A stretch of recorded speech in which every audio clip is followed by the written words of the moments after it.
జై Gurudatta. Welcome to Daivasannidhi YouTube channel.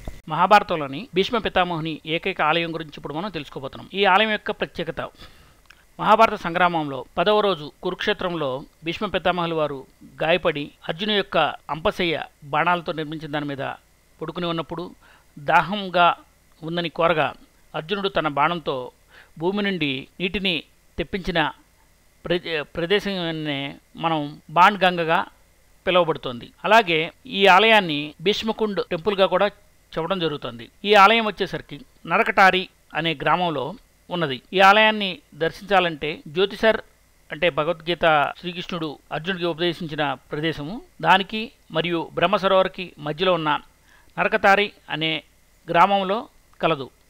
ఇక్కడ మీరు చూస్తున్నట్టు భీష్మ పితామహులు అంపశయ్య మీద ఉన్నప్పుడు దాహాన్ని తీర్చిన ప్రదేశము